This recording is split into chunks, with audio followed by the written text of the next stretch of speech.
디모데후서 3장 13절입니다.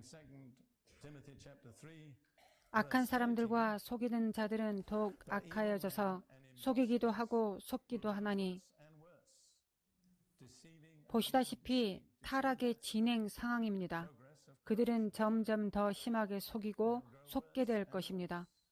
자신을 속이는 사람만큼 정말 성공한 사람도 없을 것입니다. 자신의 속임수를 진정으로 믿는 사람입니다. 그는 진정한 확신을 가지고 이야기하기 때문입니다. 악한 사람들과 속이는 자들이라고 말합니다.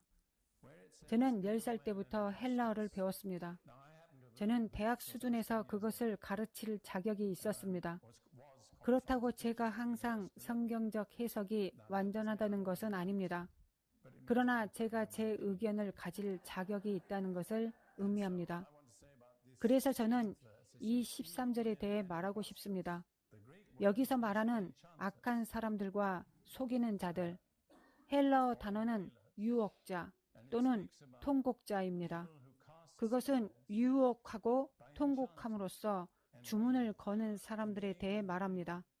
다시 말해서 우리는 오컬트 마법을 다루고 있습니다. 이것은 매우 현실적인 것입니다.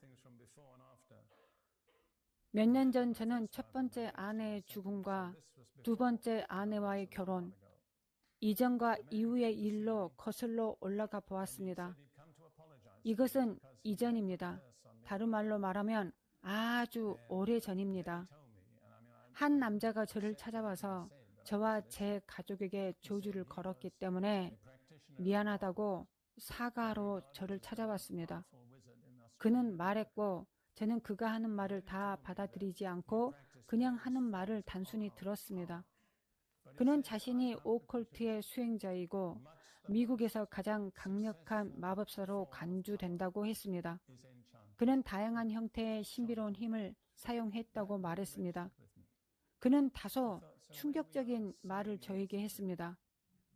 마법을 이길 수 있는 힘은, 즉 가장 성공적인 형태의 힘은 찬양을 부르는 데 있다는 결론에 이르렀습니다고 말해 주었습니다.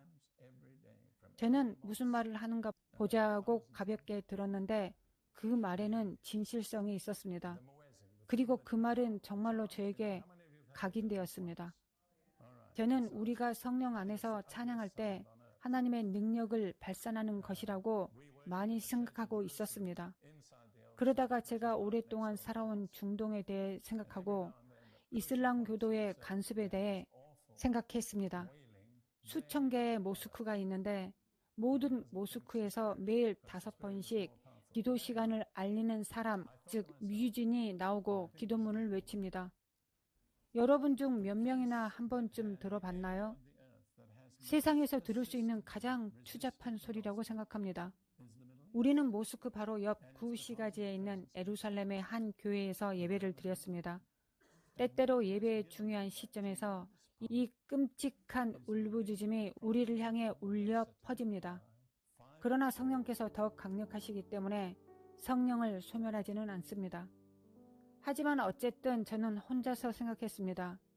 지구상에서 복음을 가장 끈질기게 저항하는 곳이 바로 중동이라고 생각했습니다. 무함마드가 창시한 종교인 이슬람교가 있기 때문입니다. 그들에게 그 엄청난 힘을 준 것은 매일 5번씩 그들의 사탄적인 거짓말을 정기적으로 선포한 것입니다. 그렇다면 우리가 가진 가장 강력한 무기는 무엇입니까? 말해보십시오. 선포? 맞습니다. 그렇기 때문에 룻과 저는 설교하기 전에 항상 선포합니다. 그것이 그 상황에 하나님의 능력을 풀어주기 때문입니다. 저는 사람들에게 만약 룻과 제가 말씀을 선포하는 능력을 배우지 않았더라면 우리는 오늘 살아있을 것이라고 믿지 않는다고 말했습니다. 둘 다 중병의 시기를 겪었기 때문에 그때 우리는 선포를 사용하는 법을 배웠습니다.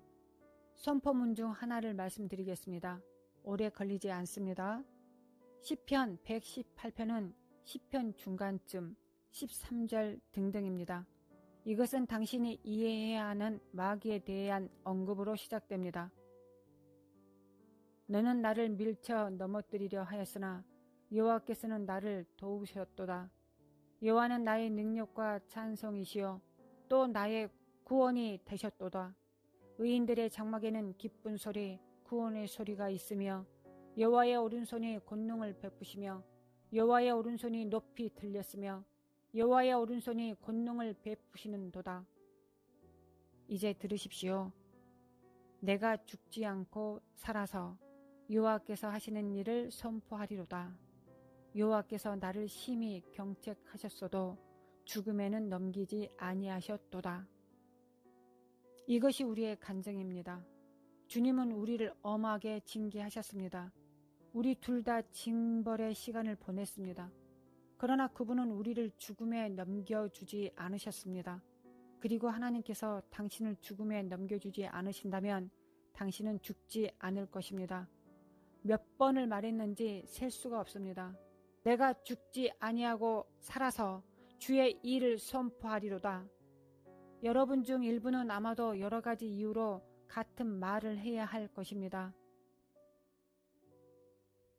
잠시 일어서십시오. 시편 118편 17절 성경에 모든 것이 있습니다. 우리 다 같이 선포하겠습니다. 당신은 올바르게 이해했으므로 우리와 함께 선포할 것입니다. 내가 죽지 아니하고 살아서 주의 일을 선포하리라. 이제 우리가 다 함께 해봅시다. 내가 죽지 아니하고 살아서 주의 일을 선포하리로다. 우리가 뭐라고 했나요? 내가 죽지 아니하고 살아서 주의 일을 선포하리로다. 아멘.